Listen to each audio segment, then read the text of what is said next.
Paalala, ang kabanatang ito ay naglalaman ng mga patunay ng pananampalatayang Crusaders of the Divine Church of Christ sa katotohanan.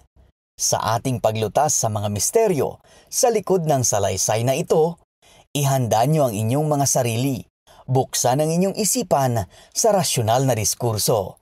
Hayaan niyong ilakbay namin kayo sa mga hawak na patotoo. Ihanda ninyo ang inyong mga sarili dahil panahon na para mapakinggan at bigyang daan ang boses ng krusado.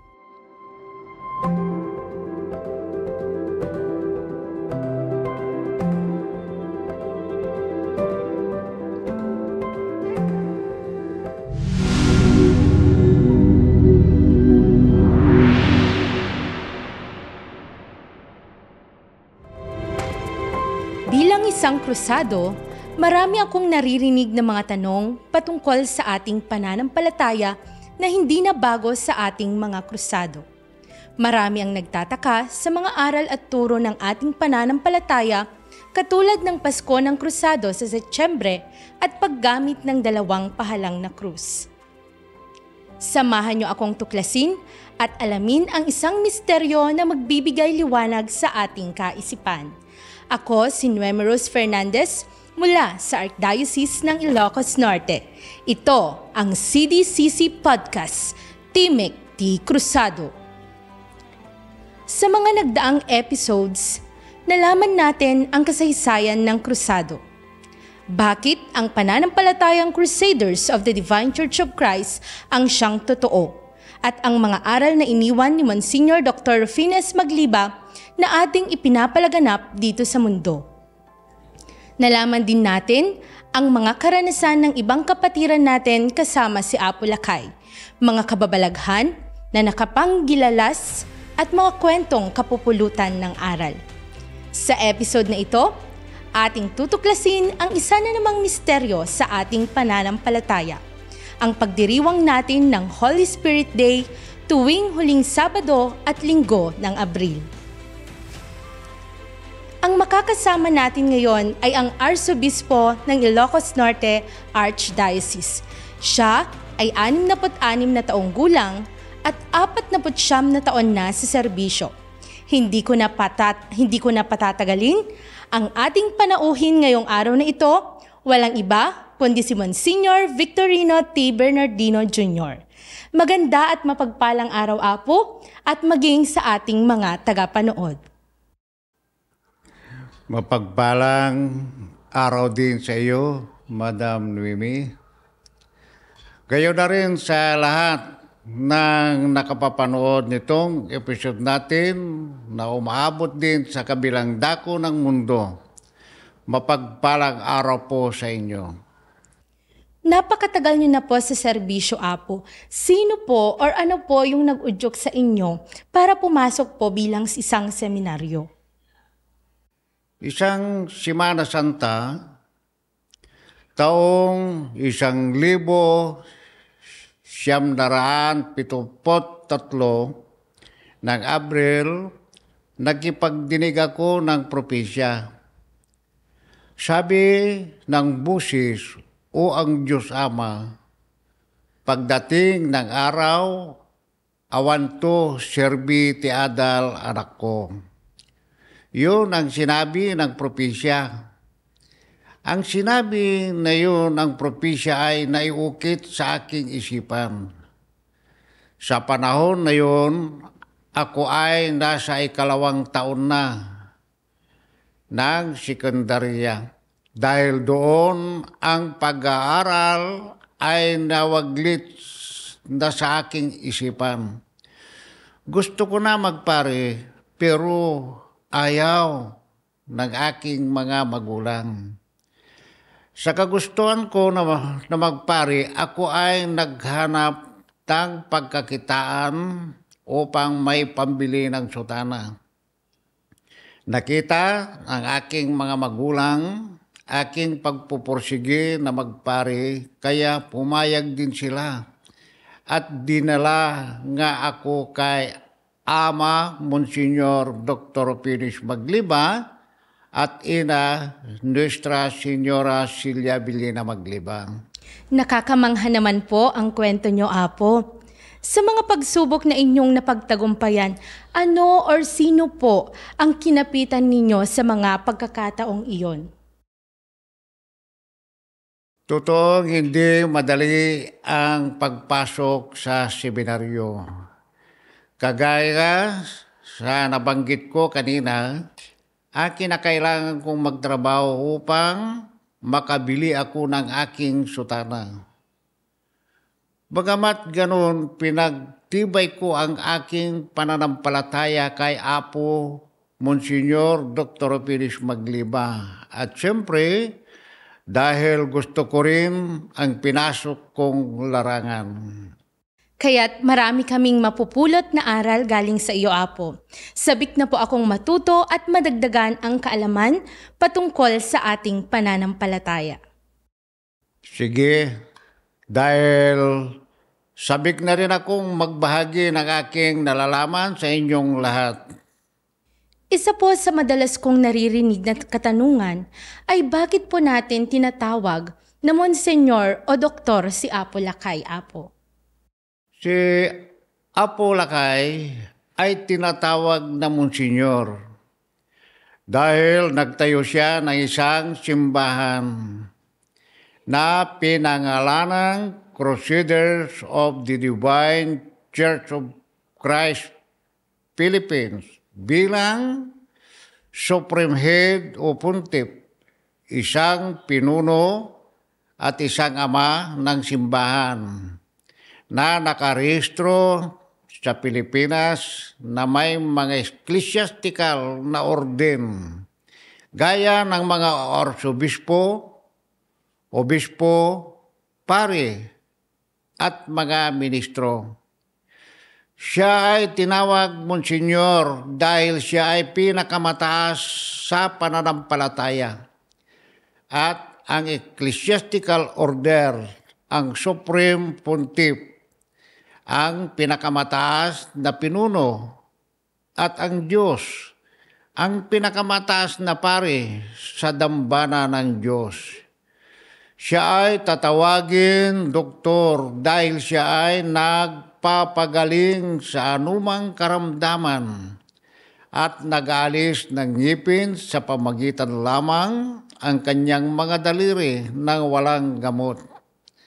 Ang mga kakayahan ito ay nagbigay sa kanya ng titulong doktor in naturopathy at divine healer ng mga eksperto na ibinigay noong Enero 31,948.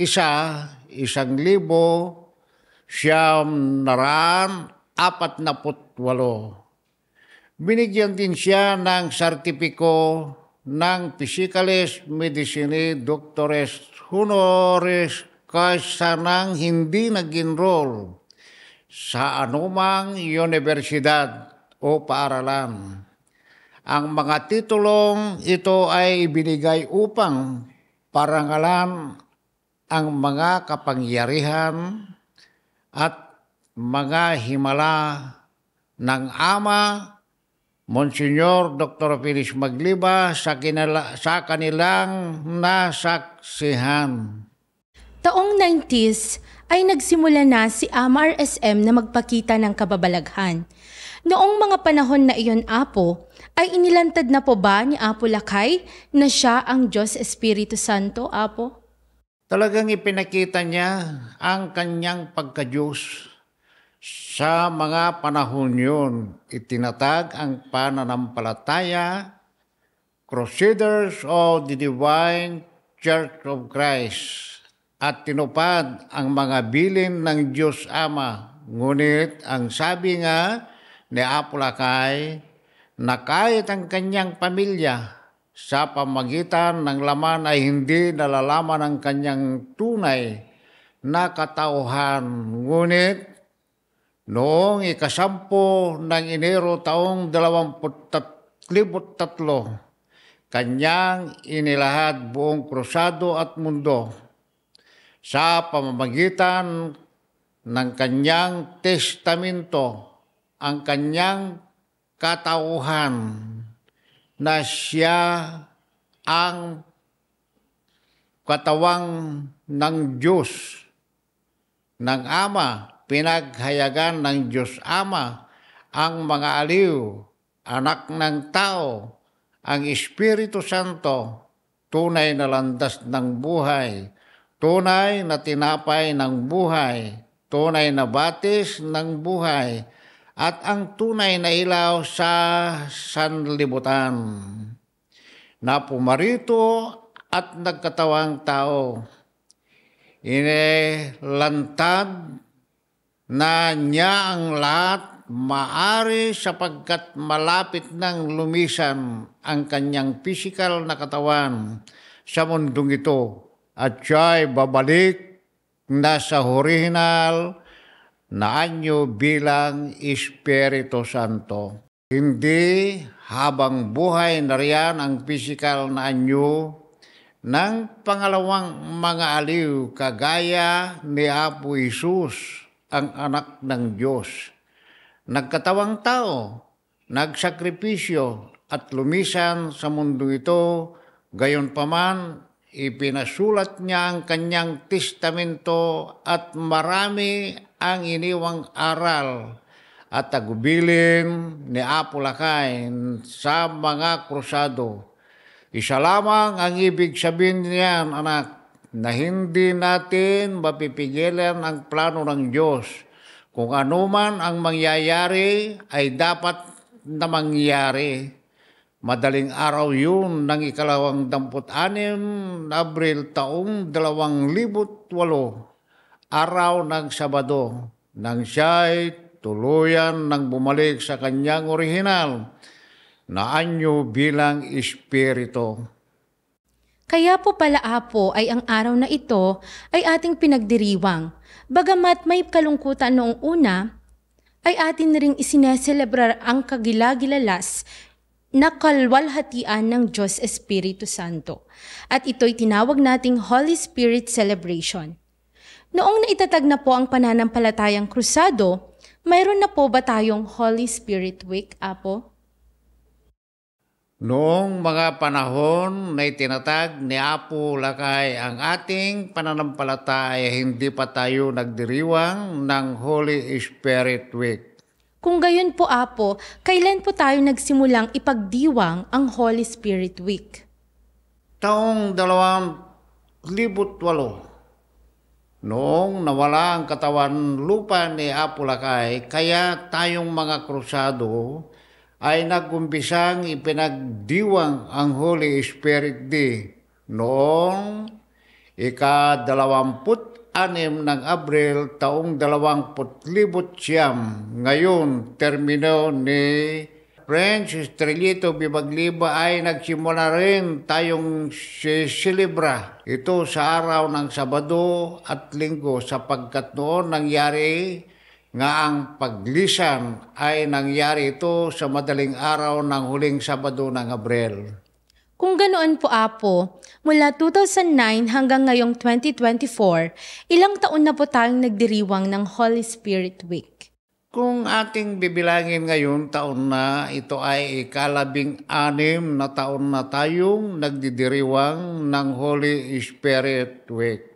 Matagal-tagal na rin po pala simula nung mawala ang katawang lupa ni Apo Lakay. Maaari po ba natin balikan kung ano ang mga naganap noong araw ng kanyang libing, Apo? Isang taon bago natin sinimulang iselebra ang Holy Spirit Week. Ang kanyang libing rin ay may nakabalot na kahiwagaan. Balikan natin ang taong 2008. Ikatlong araw ng Hunyo, mga 39 na araw pagkatapos ang kanyang paglisan. Ito ang araw ang kanyang libing. Nasabi kong nabalot ito ng misteryo sapagkat noon madaling araw ay sobrang bigat ng kabaong ni Apo Lakay na pinalibutan ito ng mga tao para lamang tumulong na buhatin ito. Ngunit Pagkatapos ng seremonya ng libing, may natirang 2 pari na kabuhat nitong kabaong na walang kahirap-hirap. Nakakamangha Apo ang nangyari. Bakit kaya biglang gumaan ang kabaong? Maaari niyo po bang ikwento ang buong pangyayari, Apo?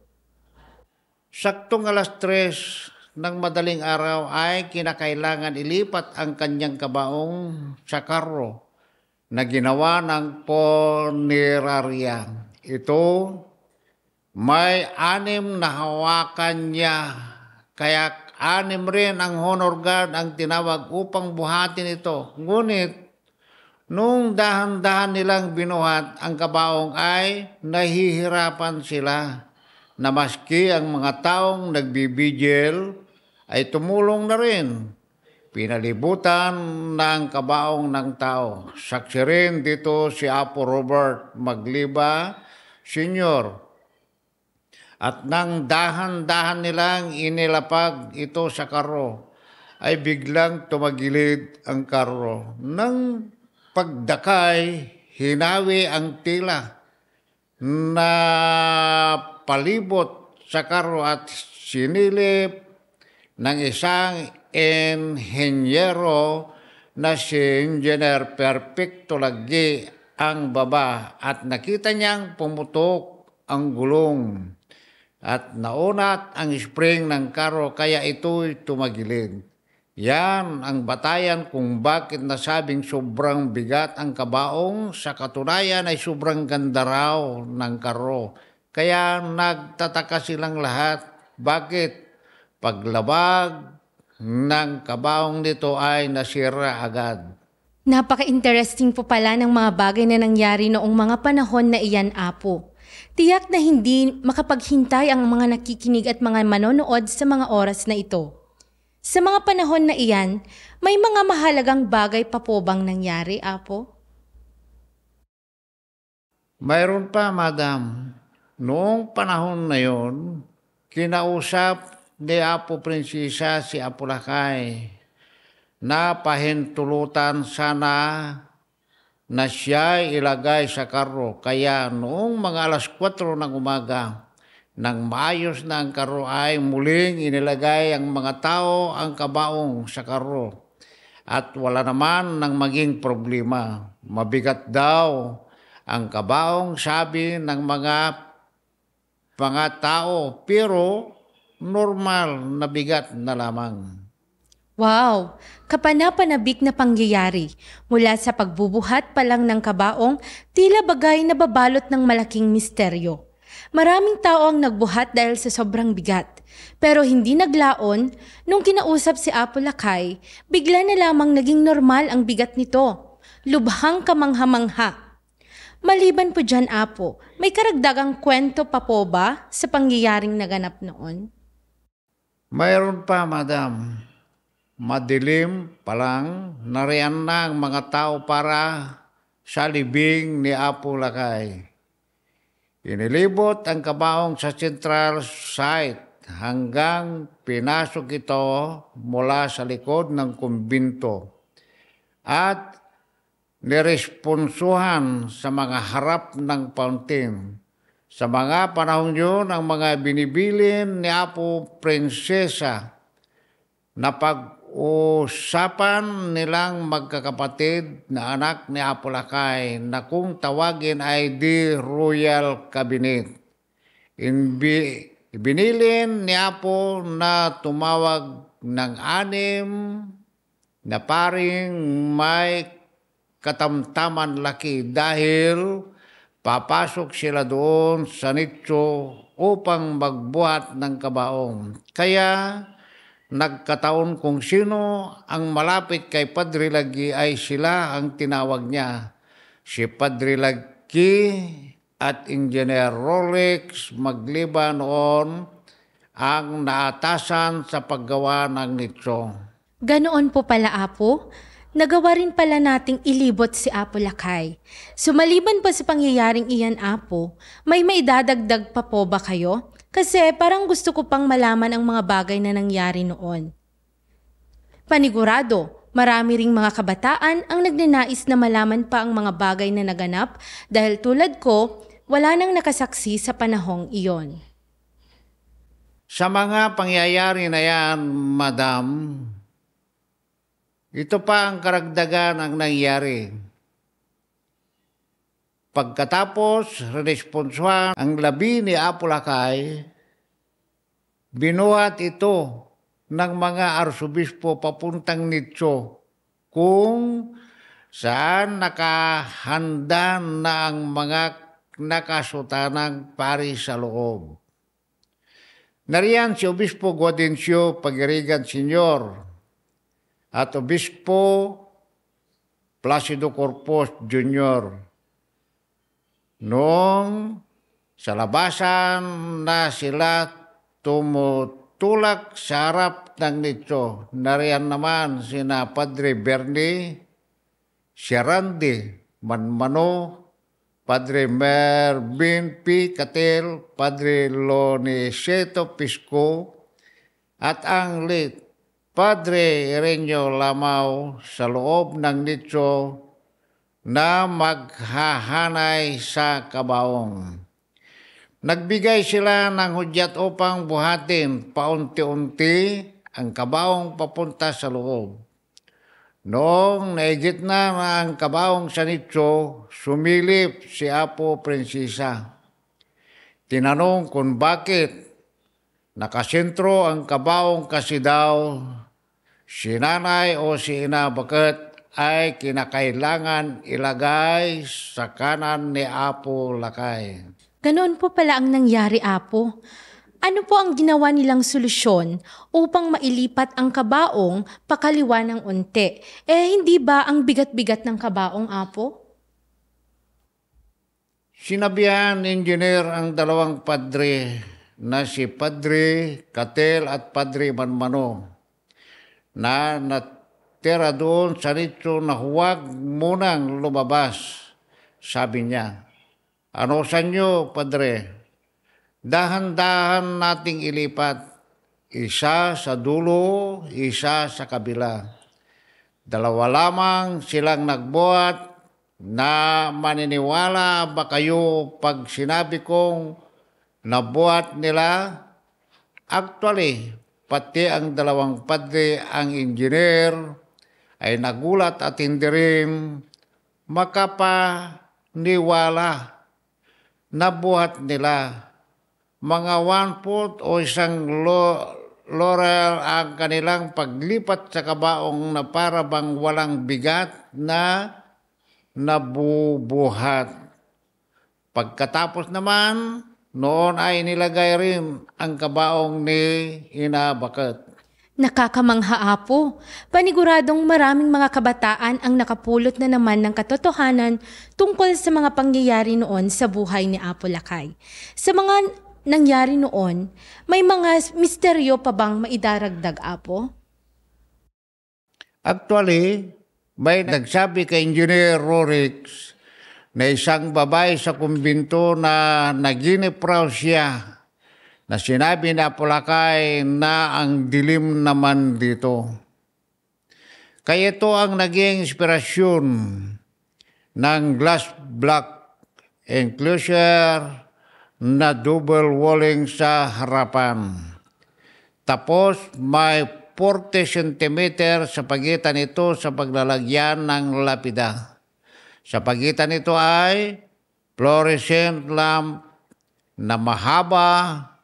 Ang rason kung bakit may glass block walling ay ito upang masinagan rin ang ilaw ang kabaong ni Ina Bakit at Apo Lakay. Pagkatapos nilagay yung glass block at pagkakapitan ng lapida na mga 2 o 3 inches ay kinabukasan linagyan rin ang granite yung harap at nasaroduhan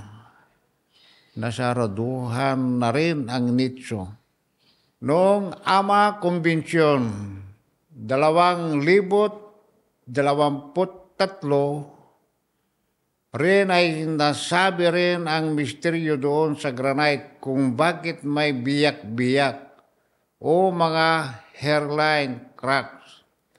Ang sabi ni Padre Lagi noong ibiniyay ng mga granite mula Bulacan hanggang San Fabian at ang ginamit ay lumang elf na sasakyan ay buo at maganda pa ang mga granite. Ngunit noong sinimulang ilagay ito sa nicho ilang linggo bago ang ilibing ni Apo Lakay, ay ito nagsimulang mag-crack sa gitna na hindi rin may paliwanag kung bakit. Kung iisipin pala, Apo, kung lumang klaseng granite ang ginamit, edi sa mismong pagbiyahe nito, may biyak na sana. Pero hindi pala. Nakapagtataka. Pero iyan po pala ang nangyari, Apo, noong ilibing ni Apo Lakay. Marami pong nagtataka, Apo, kung nasa loob pa po ba ng nicho ang katawang lupa ni Apo Lakay? Ano naman po ang masasagot niyo po patungkol dito, Apo?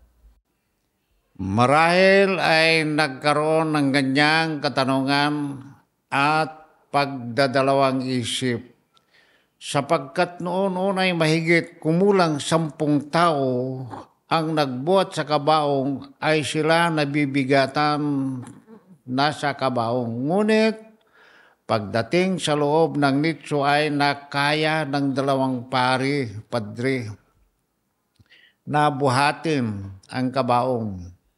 May 8 obispo na nag-usap-usap patungkol riyan na noon kaya't pagkalipas ng ilang araw pagkatapos ng libing ay nagbalak sila na buksan ang nicho at tignan ang mga labi, ngunit hindi ito nangyari. Kaya yan, ang katanungan na yan ay hindi rin nating yan masasagot ngayon, ngunit kung ating isipin si Apo Lakay ay Diyos, Espiritu Santo, ilan lamang ang makapagsasabi mula sa Lumang Testamento na nakita nila ang Espiritu Santo kung hindi sa pamagitan ng apoy o kalapati o kung ano mang anyo. Kung kaya't maswerte tayong nakakita sa kanyang pisikal na katauhan bilang tao.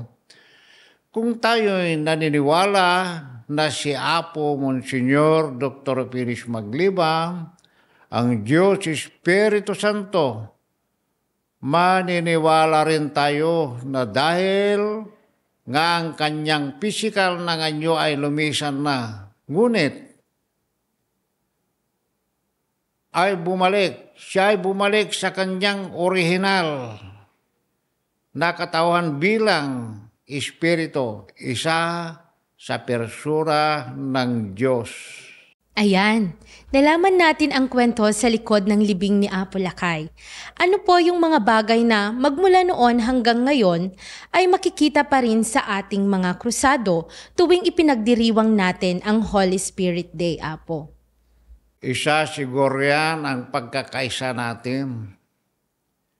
Pagkakaisa, pagpapalaganap ng katotohanan na ang ating Ama, Monsignor Dr. Pilis Magliba, ay siyang ikalawang sugo ng Diyos dito sa sanlibutan. Bukod pa riyan, makikita mo talaga na buong puso ang pananampalataya natin kay Apo Lakay dahil handa tayong magsakripisyo para sa Kanya. Tama po kayo, Apo. May dagdag ko na rin po na tuwing ginaganap po natin ang ating prosesyon, mapa-Holy Week man po iyan or Holy Spirit Day, ay naglalakad po tayo. Madalas ko po noong tanong ay bakit hindi sumasakit ang aking mga paa at hindi ko rin po mararamdaman ang pagod kahit mahaba po ang nilalakad natin. Iba po talaga kapag buong puso mong ibinibigay ang iyong sarili kay Apo Lakay. Tama ka riyan, anak, sapagkat kung ibinigay mo ang inyong buong pagkatao kay Apo Lakay, mas malaki ang katumbas nun. Maraming kapalit na magagandang bagay ang pagsasakripisyo natin para sa Kanya kay Apo Lakay. Sa mga araw na ito ay nagbibigay rin ng kapangyarihan ng punong administrador, nagdadasal at nagbibindisyon upang ang mga krusado ay magkaroon ng kakayahan na mapagtagumpayan ang kanilang pagsubok sa buhay, mga sakit na dinaranas, at paigtingin ang kanilang pananampalataya. Si Apo Lakay rin ang gumawa nito noon. Ang pinakahuling bisis na nagawa niya ito ay sa loob ng kumbinto ng Santa Cecilia Basilica, at siya rin ay naghagis ng mga bigas bilang kasaganaan ng mga taong tatanggap na biyaya. Para na rin po sa karagdagang kaalaman ng mga manonood natin, maging kapatiran man o hindi, bakit po natin ipinagdiriwang ang Holy Spirit Day, Apo? Pinagdiriwang natin ang Holy Spirit Day dahil sa panahon na pamalagi ng Diyos Espiritu Santo sa libutan. Marami siyang ginawang kababalaghan. Sa mga nakaraang episode natin ay natalakay ang mga kababalaghan ni Apo Lakay sa probinsya ng Pangasinan, Cagayan at Nueva Ecija. Kanya ring tinuro ang katotohanan sa libutan. Isa na riyan ang 4 na persona ng Diyos. Inakay niya ang mga taong naniniwala, sumasampalataya sa Kanya patungo sa kaligtasan. Kaya nararapat lamang na ating ninilayin o aalahanin ang Kanyang ginawa upang maniriwa sa ating krusado ang Kanyang ginawa para sa ating bilang mga anak niya. Mababasa natin sa Juan Kabanata 14, talata 16 at 26, sa Juan Kabanata 15, Kabanata 15, talata 26. Baliwan ako maya. Ang ganito, at ako'y dadalangin sa Ama, at kayo'y bibigyan niya ang ibang mangaliw upang siyang suma sa inyo magpakailanman. Talata 26, dadapwat mga aliw sa makatuwid bagay ang Espiritu Santo. Nasusuguin ang Ama ang aking pangalan. Siya ang tuturo sa inyo ng lahat ng mga bagay at magpapaala-ala ng lahat sa inyo'y aking sinabi. Sa Juan naman, Kabanata 15, talata 26, dadapwat parito ng mga aliw na aking susuguin sa inyo mula sa Ama, sa makatuwid bagay ang Espiritu ng katotohanan na nagbubuhat sa Ama ay siyang magpapatutuo sa akin. Pinatutuhan ni Apo Lakay ang mga katuruan noong panahon ni Jesucristo. Kaya tayong mga krusado ngayon ay pinapalaganap ang katotohanan na itinuro sa atin ni Apo Lakay. Sa Kabanata 12 sa Juan, talata 49, sapagkat ako'y hindi nagsasalita na mula sa aking sarili, kundi ang Ama na sa aking ay nagsugo ay siyang magbigay sa akin ng utos kung ano ang dapat kong sasabihin at kung ano ang dapat kong salitain. Si Apolakay ay hindi nagsalita ayon sa kanyang sarili. Lahat ng sinasabi, pinapaalala niya sa atin ay mula sa Ama na nagsugo sa kanya. Noong mga panahon na mayroon pa ang katawang lupa ni Apolakay tuwing Holy Week, araw ng Biyernes Santo ay nakipag-usap siya sa isang busis na kung tawagin natin ay voice of prophecy. Ang busis na yon ay nagbibilin at nagpaalala kay Apolakay kung ano ang mga darating na dilubyo rito sa mundo. Ano po ngayon ang pagkakaiba ng Holy Week Apo sa Holy Spirit Week? Ang Semana Santa o Holy Week ay pag-alala sa pagpapako sa krus ng Diyos Anak na si Jesucristo upang tubusin ang kasalanan ng mundo. Ang Holy Spirit Week naman ay pag-alala sa Ama sa pananampalataya ng krusado na si Ama RSM ay kinikilalang Diyos, Espiritu Santo, na nagkatawang tao at nakapagligtas natin mga krusado. Mayroon din po bang pagkakaiba ang pagdiriwang po Apo ng Holy Spirit Week sa Holy Week Apo? Mayroong malaking kaibaan ang pagdiriwang ng Holy Spirit Week at Holy Week. Ang Holy Week kasi ay nakasentro sa ating Panginoong Hesukristo. Ito ang linggo kung saan ating inaalala ang pagmamahal ng Diyos sa sangkatauhan sa pamagitan ng kanyang bugtong na anak na si Jesus. Sa araw ng Huwebes Santo hanggang Linggo ay pagkabuhay at pagdaraos tayo ng misa. Mayroon tayong prosesyon sa araw ng Huwebes Santo at Biyernes Santo na halaw sa mangyayari noong bago siya hinuli at sinintensya ni pinako sa krus. Nagkumpisa tayo sa linggo ng palaspas hanggang matapos linggo ng pagkabuhay. Sa pagdiriwang naman ng Holy Spirit Week, bagaman mayroon din tayong misa at prosesyon.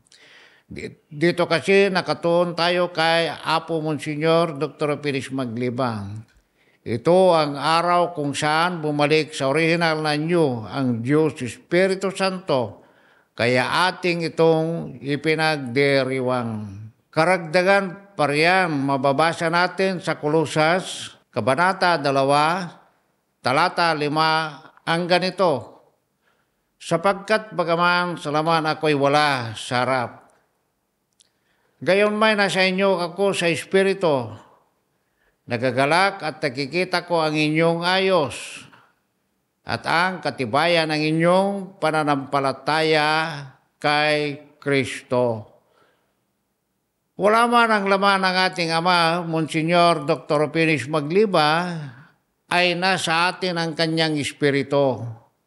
Lagi siyang nakabantay at gumagabay sa atin. Katuwang natin siya sa pagpapalago ng pananampalataya sapagkat hindi niya tayo pinababayaan, gayon din na kanyang dinidinig ang ating dalangin, naririnig niya ang ating pagsamo.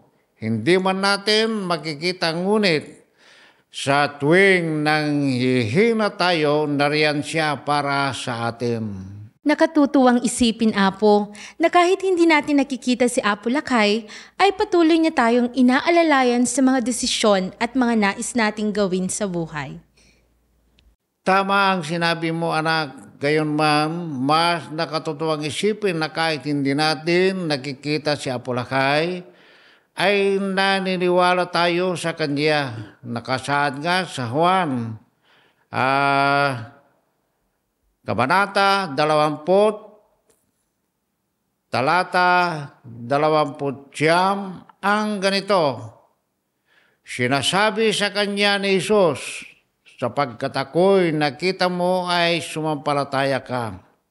Mapalad yung hindi nangakita at gayon may nagsampalataya.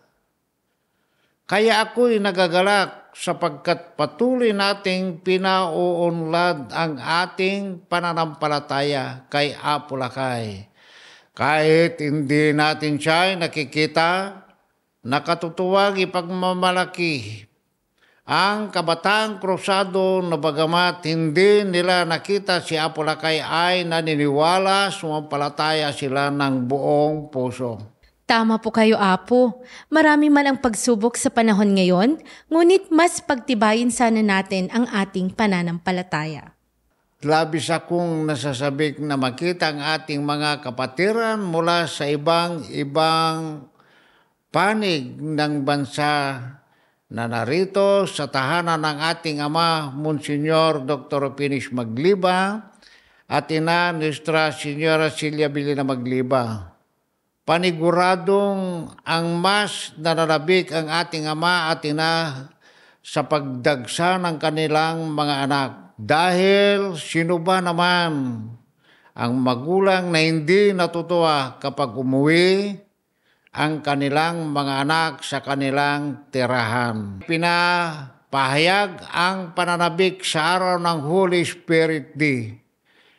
Ang iba nga ay humihiling na sana wala silang mga pasok sa eskwelahan o kaya trabaho para mas matagal ang pamalagi nila rito, nakatutuwang isipin.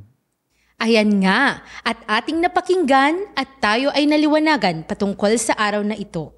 Patunay ito ng ating Ama Monsignor Dr. Fines Magliba ay ang ikalawang sugo ng Diyos Ama na siyang magliligtas sa mga panahong ito. May karagdagan pa po ba kayong mga mensahe sa ating mga manonood, Apo?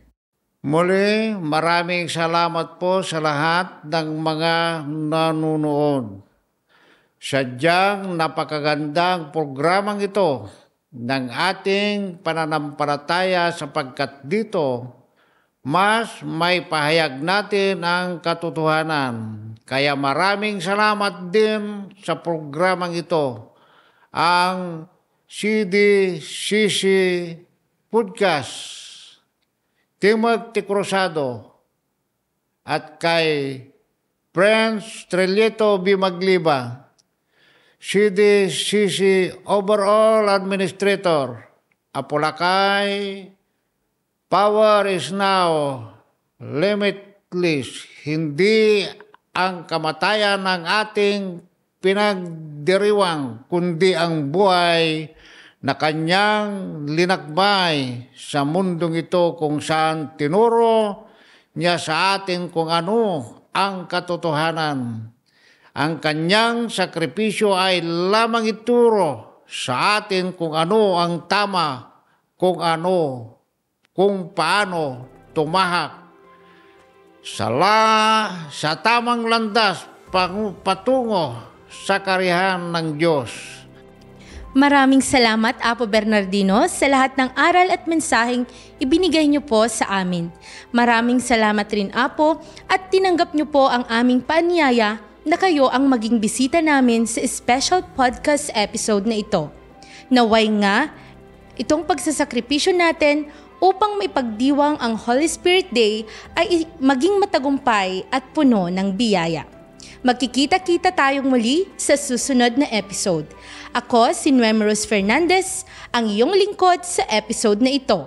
Ito ang CDCCPI Podcast, Timothy Cruzado.